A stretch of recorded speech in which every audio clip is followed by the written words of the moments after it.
Olá, bem-vindos à Igreja no Mundo, o programa da Fundação AIS, ajuda à Igreja que sofre aqui na sua televisão. Eu sou o Paulo Aito e espero contar com a sua companhia aí desse lado ao longo dos próximos 50 minutos. Il y a presque 2 ans, nous vivons au Liban dans une crise économique terrifiante. Alors, vraiment, les gens sont dans le grand besoin.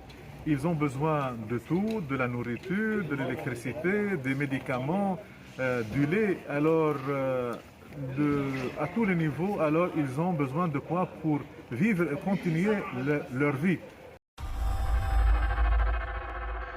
Este país onde falta o pão, onde faltam medicamentos, onde há falhas no fornecimento de eletricidade, onde não há leite nem comida na mesa, é o Líbano. Este homem que acabamos de ver é o arcebispo da Diocese Maronita de Tiro.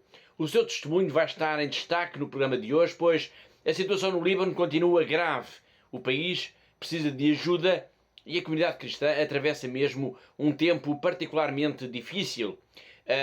O próprio futuro, podemos mesmo dizer que o próprio futuro da presença cristã na região está em causa.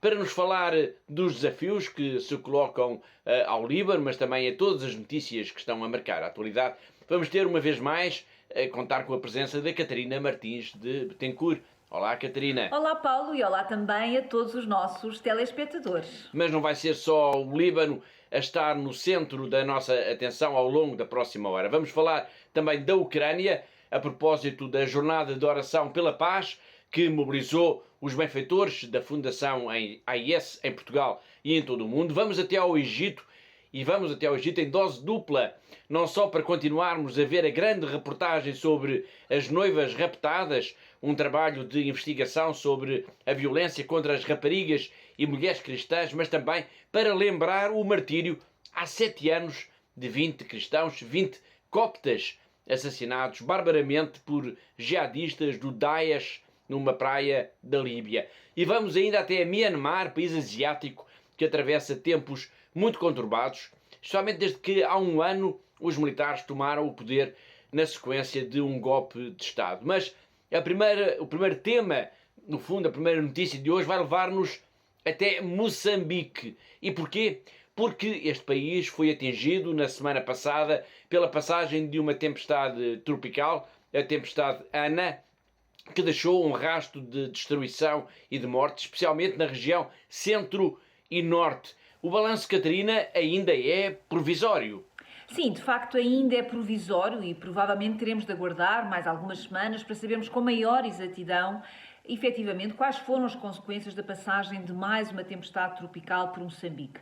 Mas já sabemos, Paulo, que infelizmente houve cerca de 2 dezenas de mortos, mais de 24.000 pessoas afetadas e quase 3.000 casas destruídas, assim como inúmeras infraestruturas como pontes, estradas, escolas e até centros de saúde. Nampula, Zambésia e Tete foram as províncias mais afetadas. A Fundação AIS esteve em contacto com os bispos, com alguns dos bispos de Moçambique, que nos ajudaram a perceber bem a dimensão da violência desta tempestade tropical. De qualquer forma, apesar da destruição registada, estamos felizmente longe daquilo que aconteceu em anos anteriores com outros ciclones. Sim, graças a Deus. Há 1 ano, precisamente em janeiro, Moçambique assistiu à passagem do ciclone Luís, que afetou na altura cerca de 300.000 pessoas. Depois, entre os anos de 2018 e 2019, os ciclones Idai e Kenneth foram ainda mais severos, causando centenas de vítimas mortais e deixando atrás de si um rastro enorme de destruição. Mais a norte, na província de Cabo Delgado, as chuvas também se fizeram sentir, mas com menos intensidade. O padre Edgar de Silva, um missionário brasileiro presente na Diocese de Pemba, descreveu-nos ao telefone que, mesmo sem tempestade tropical, as chuvas têm sido também muito, muito constantes. Aqui as chuvas têm sido constantes e é esse período que agora a gente tem que conviver mesmo, né? A gente estava tudo tão seco e a gente pedindo tanto chuva, então ela vem, mas também tem as suas consequências. Então, entre elas, essa situação dos assentamentos, você viu de perto o aqui o que significa uma casa de um deslocado, na sua grande maioria coberta de capim, ou essas lonas que são fornecidas por nós mesmos e pelas outras organizações internacionais, mas que não sustenta a força da chuva. E também essas comunidades, esse período, a gente fica sem poder ter acesso por questão da estrada. Um país que tem estado no centro da atenção do mundo é a Ucrânia. A Fundação AIS juntou-se ao Papa e apelou aos benfeitores em Portugal e em todo o planeta para um dia de oração pela paz. Foi na quarta-feira, dia 26 de janeiro. Para a Fundação AIS, Catarina, a Ucrânia é um país muito importante. É mesmo muito importante, Paulo. De facto, a responsável pelo Departamento da Europa de Leste, a nossa colega Magda Kaczmarek, diz mesmo que a Ucrânia é, sem dúvida, a maior prioridade da Fundação AIS na Europa. Trata-se, de facto, de um país que já ajudamos há mais de 40 anos. Mais de 40 anos de ajuda é de facto algo significativo. E quais têm sido essas áreas em que essa ajuda mais se tem materializado, Catarina? Tem sido especialmente nas áreas da formação, na ajuda à mobilidade, na promoção de retiros, mas também e muito significativamente na reconstrução de mosteiros e de casas paroquiais. A jornada de oração convocada pela Fundação AIS em resposta a esse apelo, nesse sentido, do Papa Francisco, vem também no seguimento da ameaça de um conflito armado generalizado na região, na fronteira entre a Ucrânia e a Rússia. O Santo Padre pediu as orações de todos para que o diálogo possa prevalecer sempre sobre a guerra. Le preghiere e le invocazioni che oggi si levano fino al cielo tocchino le menti e i cuori dei responsabili in terra, perché facciano prevalere il dialogo e il bene di tutti sia anteposto agli interessi di parte. Per favore, mai la guerra. Preghiamo per la pace con il Padre nostro e la preghiera dei figli che si rivolgono allo stesso Padre, e la preghiera che ci fa fratelli, e la preghiera dei fratelli che implorano riconciliazione e concordia. Foi o Papa Francisco a pedir as orações de todos pela paz para a Ucrânia. A Catarina lembrou há pouco que a Ucrânia é, como país, a maior prioridade para a Fundação AIS na Europa. Só por esta frase vale bem a pena escutar agora a mensagem que Magda Kaczmarek, a responsável pelo Departamento da Europa de Leste da Ajuda à Igreja que Sofre, nos enviou precisamente na véspera dessa grande jornada de oração pela paz em que a comunidade católica se uniu ao Papa Francisco na quarta-feira, no dia 26 de janeiro.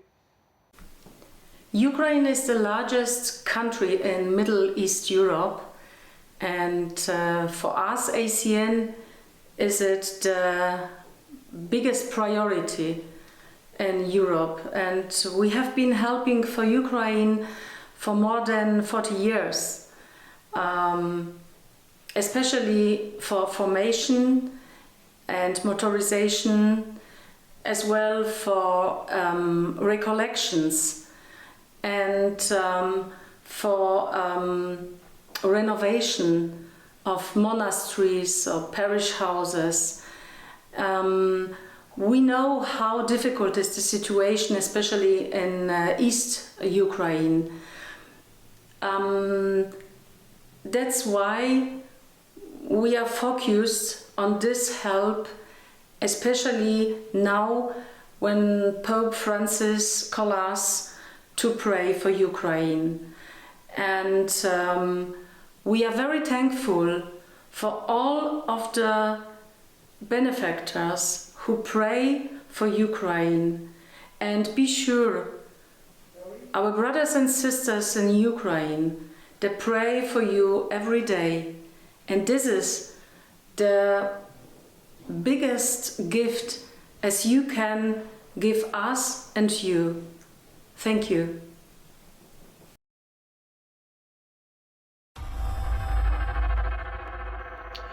E de uma oração pela paz, vamos agora para outra oração pela paz.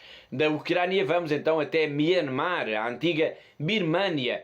No dia 1 de fevereiro assinalou-se o primeiro aniversário do golpe militar neste país. Foi um ano em que se sucederam notícias de violência, de terror e de sofrimento, de um sofrimento enorme que está a afetar toda a população, incluindo a pequena comunidade cristã. Em resposta ao apelo da Conferência Episcopal de Myanmar, a Fundação AES convocou também os seus benfeitores e amigos em todo o mundo para fazerem daquele dia uma jornada de oração e de solidariedade para com a igreja deste país asiático.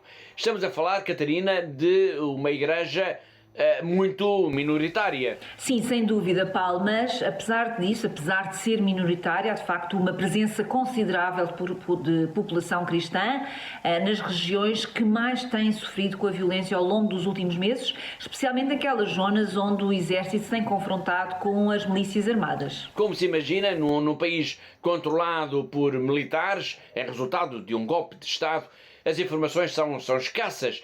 Mas mesmo assim nós podemos dizer aos nossos telespectadores que a ajuda à Igreja que sofre tem acompanhado o evoluir dos acontecimentos. É verdade, Paulo, e as notícias que vamos recolhendo apontam no sentido de uma grande fuga das populações. Por exemplo, no estado de Caiá, sabemos que pelo menos 14 paróquias foram abandonadas, com muitos padres e muitas religiosas que estão neste momento refugiados na selva ou em aldeias mais distantes. Mas sempre acompanhando as populações locais. Sim, todas as informações indicam isso, todas as informações que nós temos disponíveis indicam isso, Paulo, mas nem todos partiram. Portanto, há sacerdotes, há missionários que optaram por ficar nas aldeias que estão agora praticamente desertas.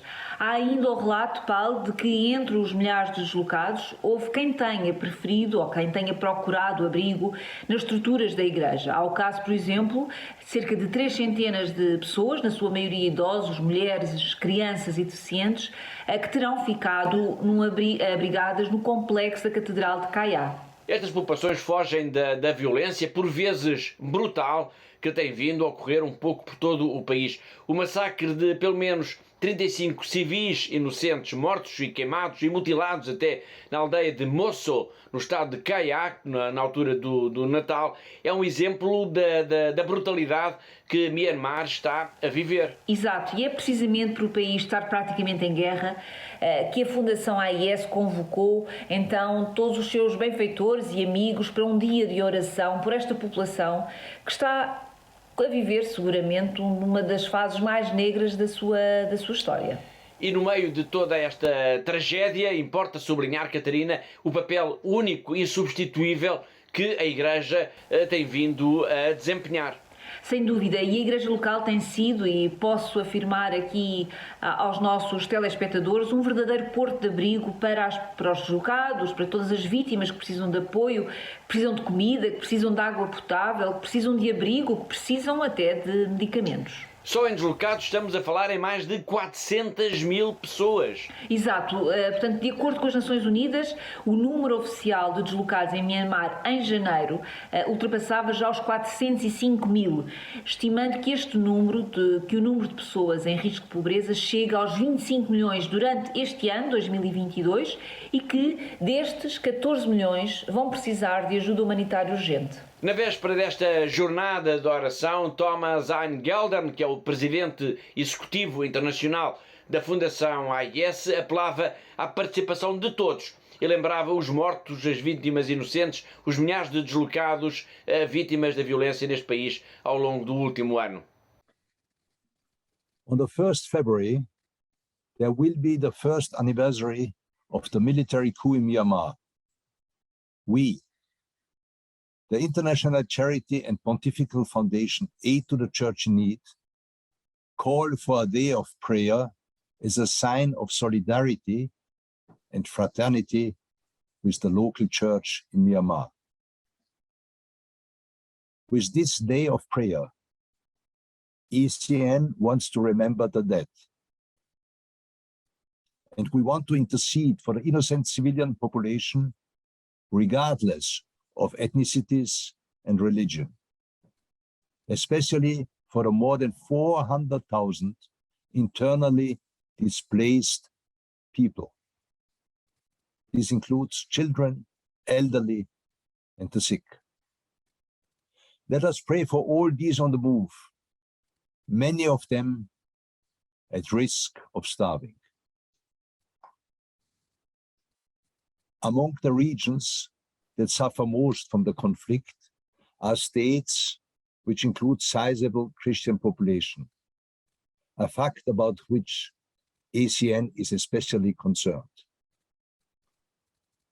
We call for a prayer, especially for all the priests, religious, and catechists who accompany the faithful in their flight. We ask God to support all of them to continue their mission of love and sacrifice for the people irrespective of their faith, race, and the place. Since the beginning, the people and the Church of Myanmar have been accompanied by the compassion and prayer of the Universal Church. During the Urbi and Orbi blessing of the Christmas day, the Holy Father once again asked for prayer for Myanmar. Peace is what this country, which has endured so much suffering during its history, peace is what this country needs most. Please join our call for prayer.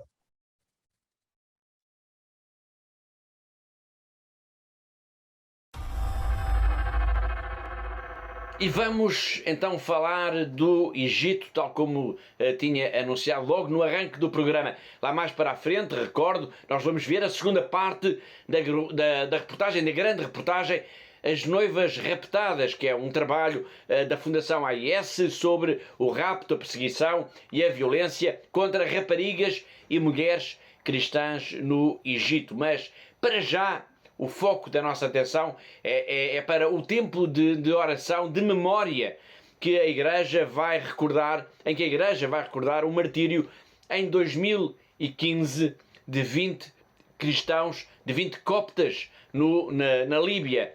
Durante 15 dias, Catarina, o Egito vai falar destes mártires. Sim, pelo menos a Igreja irá falar deles. Portanto, durante 15 dias, como o Paulo acabou de dizer, a comunidade cristã, especialmente a população de Samalute, na diocese de Minya, vai então assinalar o martírio, há 7 anos, de 20 trabalhadores cristãos que foram assassinados por jihadistas do Daesh, o autoproclamado Estado Islâmico, numa praia da Líbia. As homenagens aos mártires coptas começaram já no dia 1 deste mês de fevereiro e irão prolongar-se até ao próximo dia 15 e vão ocorrer, na sua maioria, no santuário erguido na cidade de Al-Awar, onde quase todos estes mártires viviam. Sim, estão previstos ainda até dia 15 algumas celebrações litúrgicas, alguns encontros de oração, palestras e também visitas a um museu que, entretanto, foi construído junto ao santuário. Estamos a falar de 20 cristãos martirizados numa praia da Líbia. Na verdade, eram 20 egípcios e um ganês também. Quem eram estes cristãos, Catarina? Bom, eram todos humildes operários que se encontravam na Líbia, procurando ajudar dessa forma as suas famílias que ficaram no Egito. Estes 21 homens, estes 21 cristãos que foram capturados por um comando jihadista e que foram degolados posteriormente numa encenação, eu diria quase hollywoodesca, foi depois então divulgada através das redes sociais pelos terroristas. As imagens do martírio destes cristãos correram o mundo e mostraram, acima de tudo, a barbaridade dos terroristas, mas, em simultâneo, mostraram também a fidelidade destes homens até ao último momento das suas vidas. É verdade, é de facto uma história incrível, Paulo. No vídeo poderemos ver que alguns destes simples operários estavam a rezar e a dizer Jesus Cristo no momento da sua execução. Este abominável ato de terror aconteceu no início de 2015. Foi um ato premeditado contra os cristãos no Egito. Não foi o primeiro ataque, nem infelizmente será o último. Apenas 2 anos depois deste ataque de que temos vindo a falar, a comunidade copta, a comunidade cristã do Egito, foi sobressaltada também por outro ataque, também brutal, também premeditado, também com o único objetivo de matar e de aterrorizar os cristãos. Um grupo de peregrinos dirigia-se, na altura, para o mosteiro de São Samuel, na província de Mínia, quando os 2 autocarros em que eles viajavam foram bloqueados por homens armados. Todos os passageiros tiveram de sair. De armas apontadas, os cristãos teriam de renunciar logo ali a Jesus, ou então seriam executados. 28 destes cristãos morreram. Um deles era o filho de Hani, que contou depois a sua história.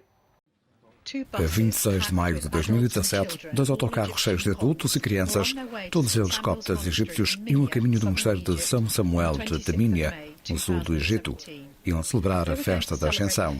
Subitamente, recorda Nádia, a sua feliz viagem foi interrompida por homens armados numa remota estrada deserta. Pensámos que eram do exército.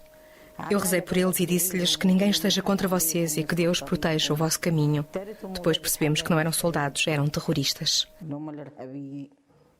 Os homens, armados e com máscaras, começaram por disparar contra os pneus do autocarro e, de seguida, entraram no seu interior. Nádia, de uma cidade rural nas províncias de Beni Suef, estava com o filho Hani. A filha Zoraida e o genro Samé também lá estavam, o seu neto de 3 anos. Muitos dos membros da família alargada de Nádia também se encontravam no autocarro. O que aconteceu a seguir, Nádia deseja que tivesse sido apenas um pesadelo. O primeiro a ser martirizado foi Samé, o meu genro. Eles ordenaram-lhe que se convertesse ao Islão.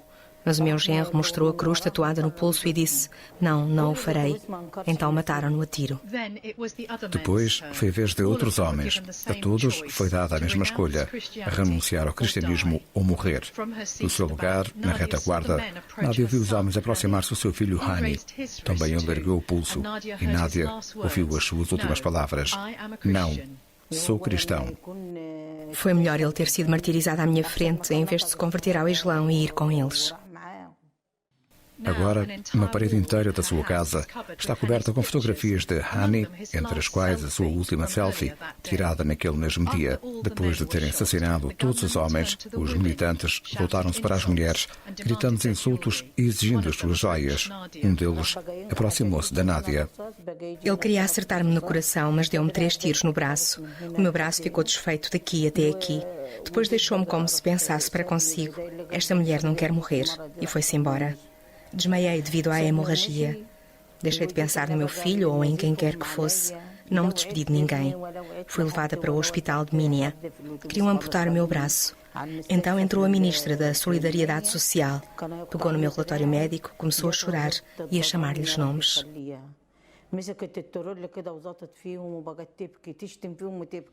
Nádia foi transferida para um hospital do Cairo, onde foi submetida a 7 operações à mão em 2 meses. Agora não consegue fazer nada com aquele braço. Voltando ao dia do ataque, Nádia recorda como os assassinos agarraram o seu neto de 3 anos, Mina.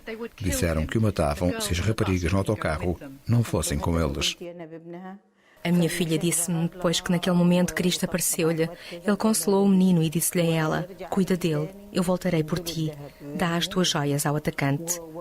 Quando tentaram arrastar o menino, Cristo disse-lhes: deixem-no com a mãe. Eles largaram-no e foram-se logo embora. Tinha o rosto descoberto e era lindo. Tinha olhos verdes. Era Cristo. Nós tínhamos visto uma pintura antiga de Cristo. Assim soubemos que era ele. Os atacantes foram distraídos pela chegada de uma carrinha de operários. Deixaram a mina e foram atrás da carrinha. Do ataque resultaram 28 mortos, incluindo 2 crianças. Outras 25 ficaram feridas. Se depois do incidente alguém dissesse: se forem ao mosteiro vamos matar-vos, nós iríamos na mesma. Não temos medo. Agora, Nádia diz que é mãe de 6 filhos, um dos quais está no céu.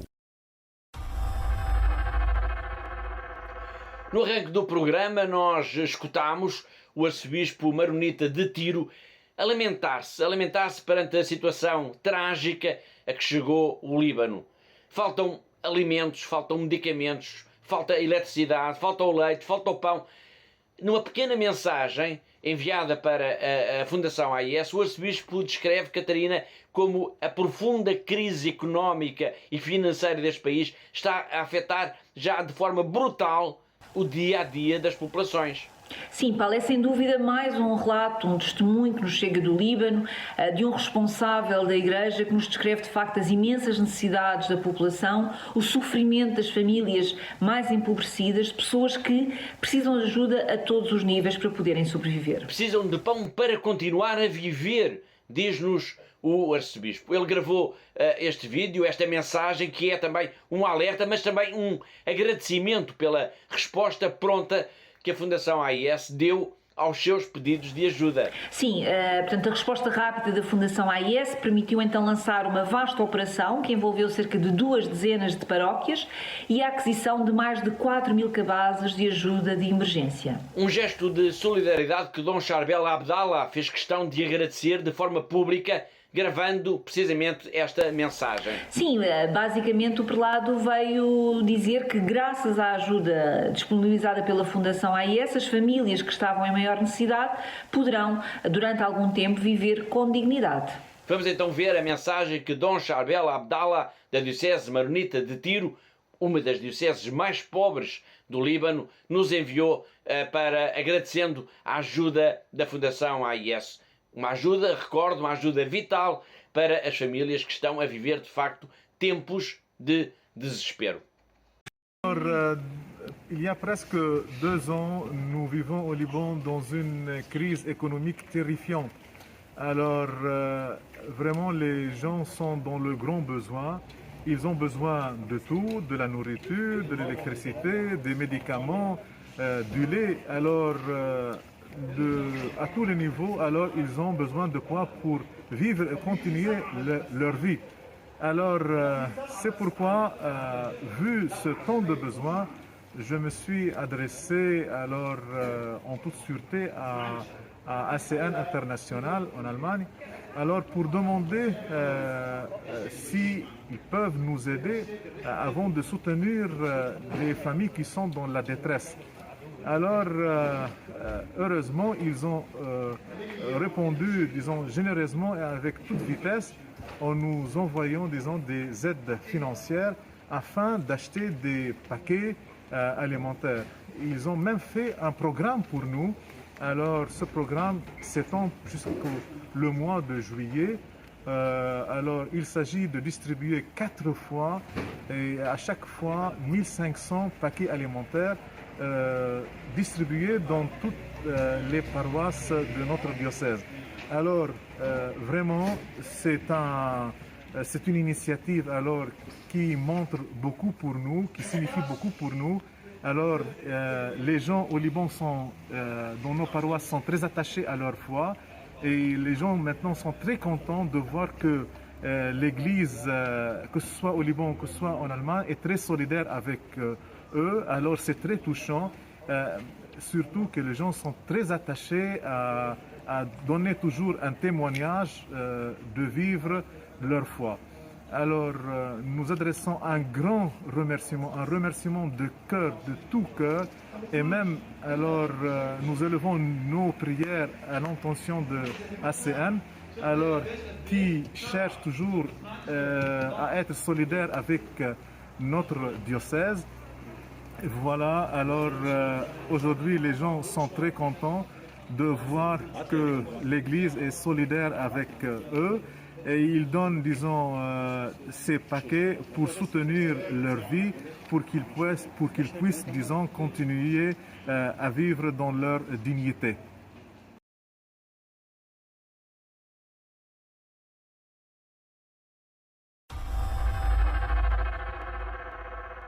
E do Líbano vamos então agora até Macau, ao encontro do nosso correspondente, o jornalista José Miguel Encarnação, desta diocese tão especial, situada no sul da China, onde se reza e fala ainda em português. Vamos então a um olhar também especial sobre a vida da Igreja. A semana de oração pela unidade dos cristãos voltou este ano a ser assinalada em Macau pelos diferentes ramos do cristianismo presentes aqui no território. Devido ao aparecimento de novos casos de Covid-19 em Zhuhai isto é, do outro lado da fronteira que divide Macau do resto da China continental, e também ao aparecimento de alguns cidadãos de Macau que, depois de virem de Zhuhai, apresentaram alguns sintomas de estarem presumivelmente infectados, a Diocese de Macau e outras entidades responsáveis pela celebração desta Semana de Oração, nomeadamente a Igreja Anglicana, também com forte presença em Macau, decidiram, ao fim e ao cabo, assinalar a data, mas com um encontro ecuménico não presencial, mas online. O momento foi transmitido ao vivo nas diferentes redes sociais que hoje a Diocese de Macau tem ao seu dispor, sendo que esta é já uma atividade habitual no calendário litúrgico da Diocese de Macau, que assim todos os anos se junta ao Papa, no esforço deste em unir todos os cristãos, independentemente do ramo do cristianismo a que pertençam.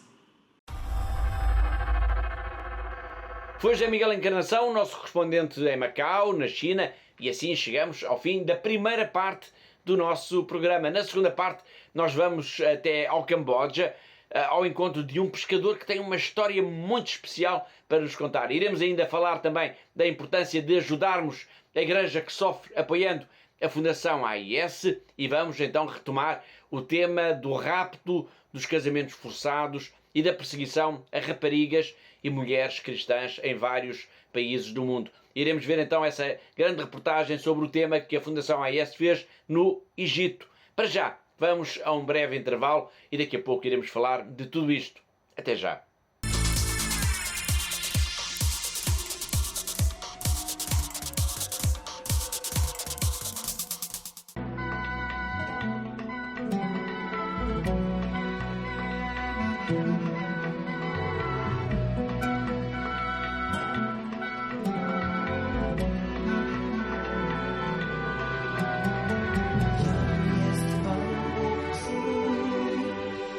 Który Ciebie wiódł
will depend on our decision.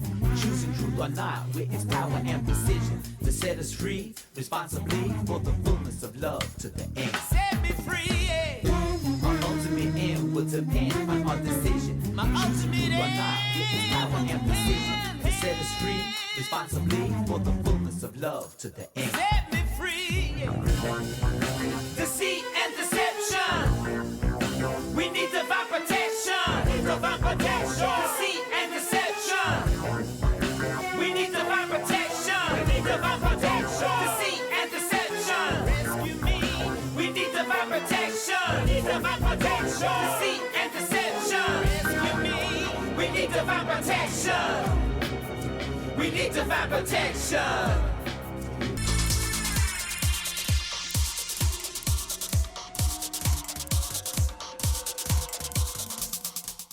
Olá de novo, está a ver Igreja no Mundo, o programa da Fundação AIS aqui na TV Canção Nova. Eu sou o Paulo Maido, comigo está a Catarina Martins de Betancourt, a diretora da Fundação AIS em Portugal. No arranque agora desta última parte do nosso programa, vamos até ao Camboja. Vamos ao encontro de um pescador que tem, Catarina, uma história invulgar para nos contar. É verdade, Paulo. De facto, esta é a história de um pescador que teve um sonho. Um sonho improvável, digamos desta forma, mas que lhe incomodou a ponto de o querer confirmar. Portanto, no sonho, apareceu-lhe a imagem de Jesus a dizer que estava com frio e que estava no fundo do rio Mekong e que precisava de ajuda. E Jesus, no sonho, pedia-lhe para mergulhar nas águas escuras do rio para ser resgatado. Exato, e o pescador atirou-se mesmo ao rio, sem imaginar, no entanto, que esse mergulho iria mudar para sempre a sua vida. Bom, e não dizemos mais. Que será que o pescador encontrou então no fundo do rio? Chama agora a sua atenção para esta história de facto invulgar que nos chega do Camboja e que envolve o sonho de um pescador.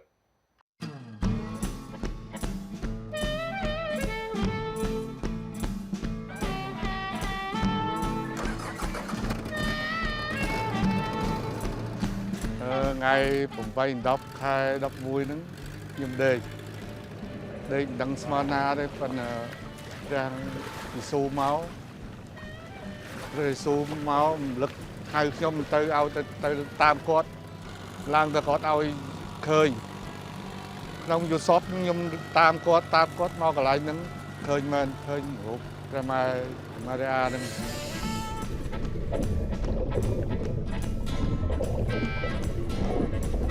រៀងស្អាតហើយមកស្អាតហើយយកទៅដល់ព្រះហ្នឹងមកពី10គាត់ទៅរកព្រះយេស៊ូវការប្រយុទ្ធមិញយល់សពហ្នឹងមកជួបគេមកមុនគេជួយរុញទៅដែរគេមកមុនបានខ្ញុំសួរគេសួរតើរកប្រមាណ3រកចម្លាក់ទូចហ្នឹងខាងអូនឯងខាងយេស៊ូវខ្លួនអូនឯងដឹងមិនបានវានេះវាឆ្លើយជាមួយខ្ញុំវាថានឹងហើយព្រះយេស៊ូវកាត់ខ្ញុំលើអញ្ចឹងអរពេក ទាំងបានរូបប្រមាទៀតអញយកទៅដល់ព្រះរាឥឡូវអញទៅផ្ទះហើយអញស្មានបានចង់បានស្អីជាមួយ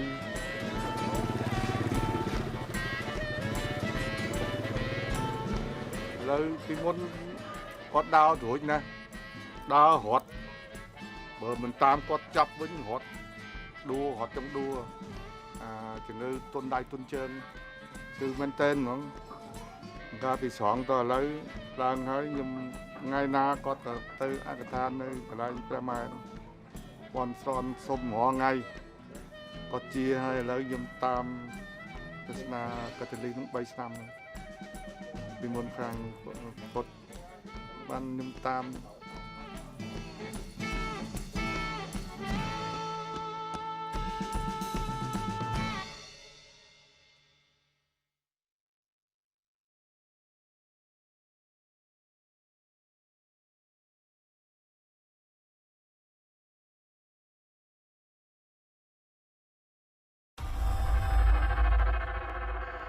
Camboja, Macau, na China, Líbano, Egito, Myanmar, Ucrânia e Moçambique. O nosso programa ainda não chegou ao fim e já andámos por estes países todos. E em comum tivemos o quê? Tivemos histórias de violência, histórias de perseguição contra cristãos, mas também tivemos histórias de comunidades muito pobres que precisam de ajuda até para a comida do dia-a-dia. Tivemos padres que nos pedem apoio para auxiliar os mais pobres, os mais desfavorecidos da sociedade.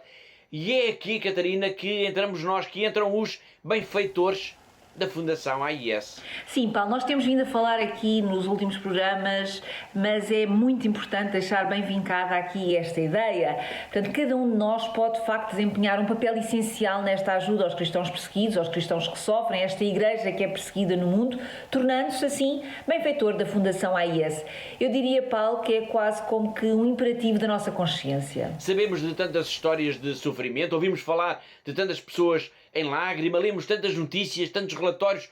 Como é que podemos ficar de braços cruzados? Como é que podemos não fazer nada? Claro, como eu tenho dito, de facto, os cristãos perseguidos são a elite da Igreja, são um exemplo para todos nós. E ser benfeitor da Fundação AIS é ajudar, de facto, a Igreja numa verdadeira obra de misericórdia. E por tudo isso é, de facto, muito importante haver cada vez mais benfeitores na Fundação AIS. Sim, Paulo, de facto a nossa dúvida vem dos benfeitores, eles são sem dúvida alguma a alma da nossa instituição.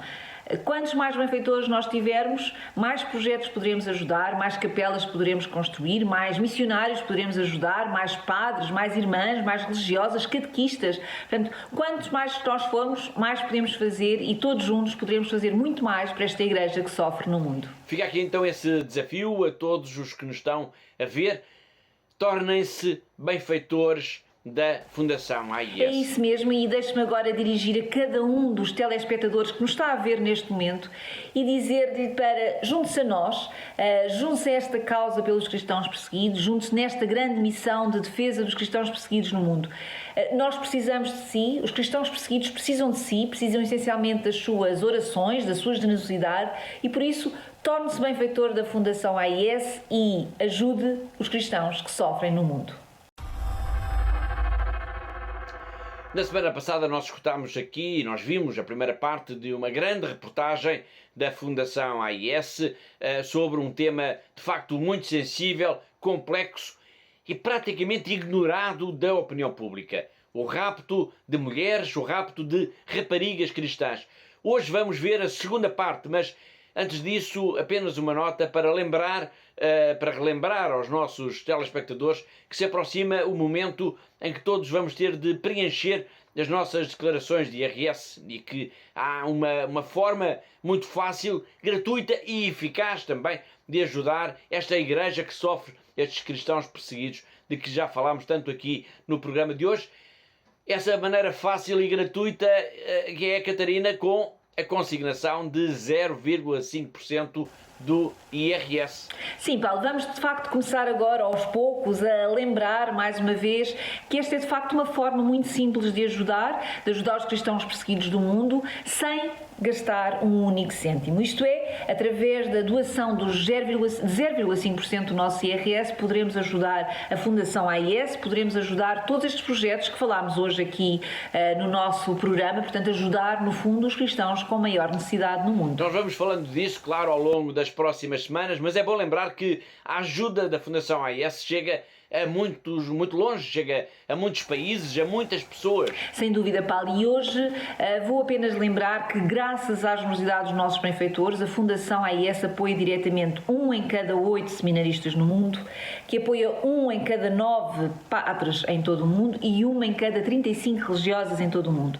São, sem dúvida alguma, números impressionantes, são números que nos enchem de orgulho, mas ao mesmo tempo nos enchem de uma enorme responsabilidade e que trazem esta responsabilidade acrescida. Portanto, todos estes padres, todos estes seminaristas, todas estas irmãs necessitam de ajuda todos os dias e por isso é esta a nossa responsabilidade, eles contam connosco e nós precisamos de fazer tudo o que estiver ao nosso alcance para os continuar a ajudar como até agora.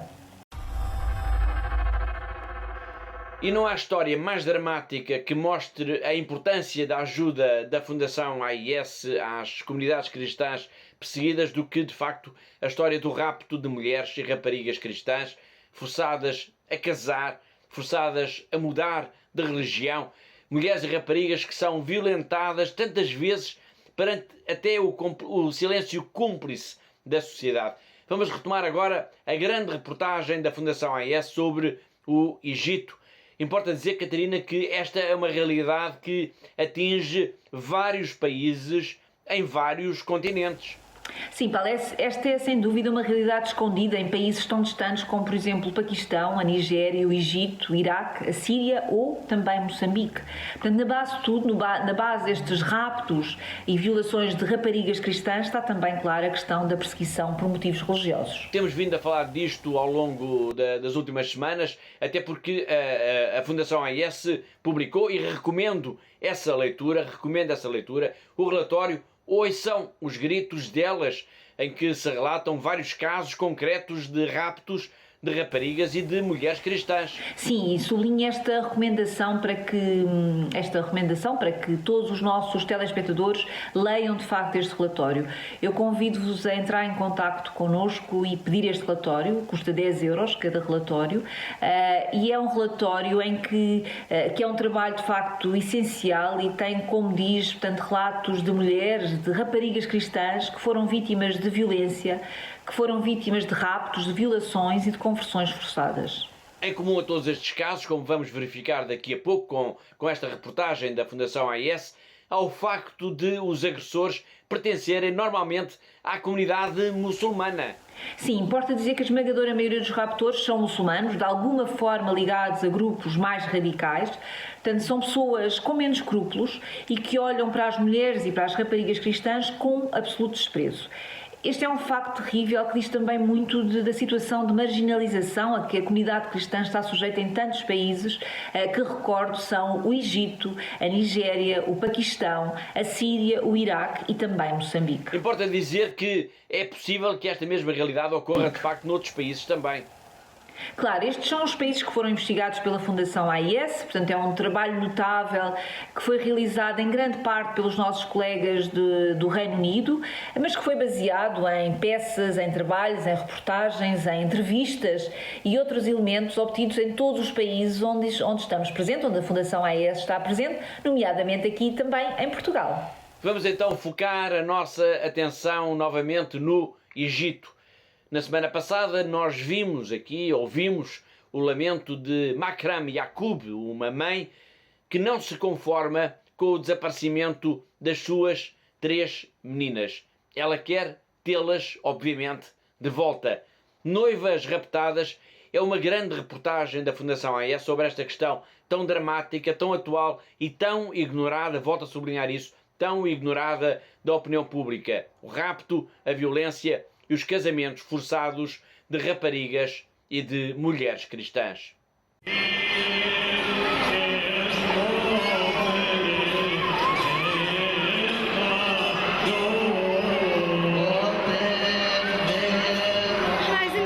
Queremos saber o paradeiro das nossas filhas.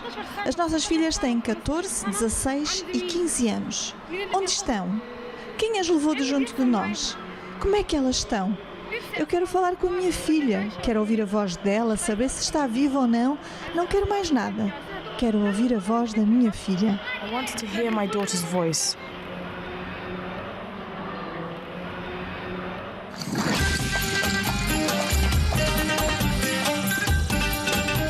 O Egito é muito frequentemente associado à história antiga, às dinastias faraónicas, às pirâmides e ao turismo. Poucos turistas no Egito se percebem do que se esconde por trás da fachada deste antigo paraíso. The facade of this ancient paradise.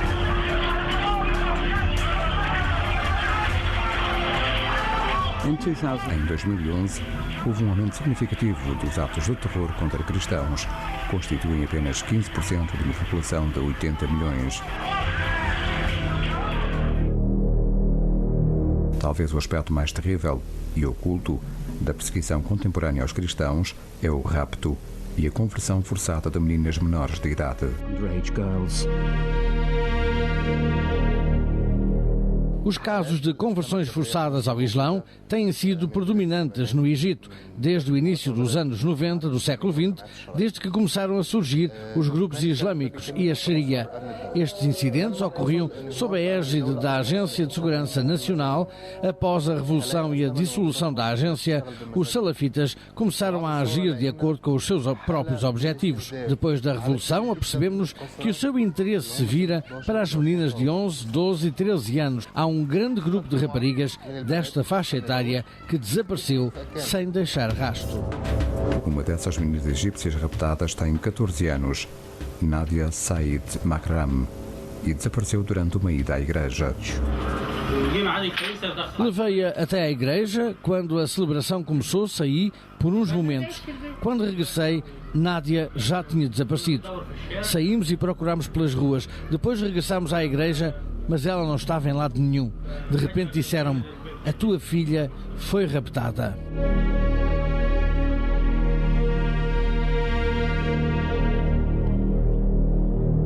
Fiquei em choque.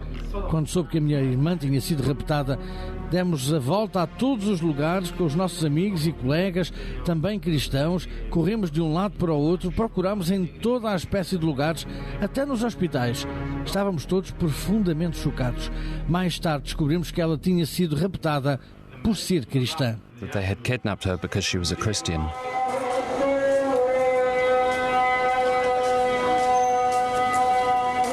Os raptos estão de forma trágica e crescente na ordem do dia no Egito. As meninas cristãs são levadas para locais desconhecidos, onde são violadas repetidamente, drogadas e então, após algumas semanas de tortura, são coagidas e chantageadas a converter-se ao Islão. Se uma menina cristã desaparece no Egito, atualmente o mais provável é ela aparecer num filme de vídeo ou 2 ou 3 meses depois admitindo ter se tornado muçulmana de livre vontade. No momento em que faz esta declaração, oficialmente torna-se muçulmana e a sua família cristã perde todos os direitos sobre ela.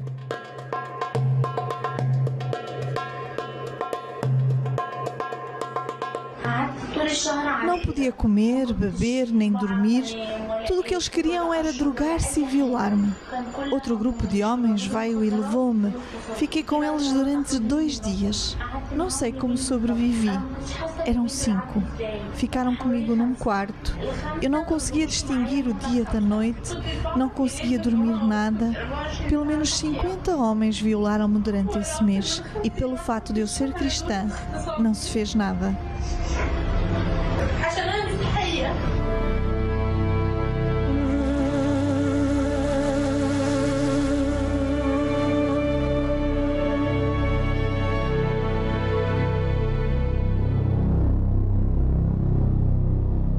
Os cristãos locais alegam que as autoridades islâmicas não só nada fazem para proteger estas meninas, como frequentemente aceitam estes raptos de forma tácita como parte de uma chamada para o Islão regional mais alargada.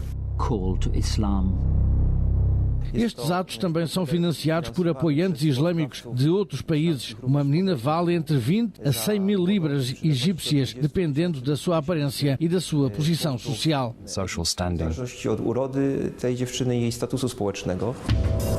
Embora os locais onde as meninas cristãs são mantidas em cativeiro sejam por vezes conhecidos, a polícia local mantém-se silenciosa em relação a estes crimes. Os pais de Nadia Said, desde o dia do seu desaparecimento, têm pedido, sem êxito, à polícia egípcia que haja de forma a revelar os autores do crime. A situação é ainda mais dramática por haver conhecimento do paradeiro do homem de 40 anos, responsável pelo rapto de Nadia. Fui participar ao rapto ao Ministério Público. A polícia veio à minha casa, agrediu-nos e revistou a casa.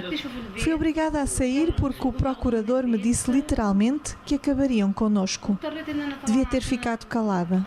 Embora saiba quem é o raptor, não devia ter feito acusações, mas simplesmente ter aceito o inquérito sobre o desaparecimento. Tenho de aceitar o rapto da minha filha ou fugir.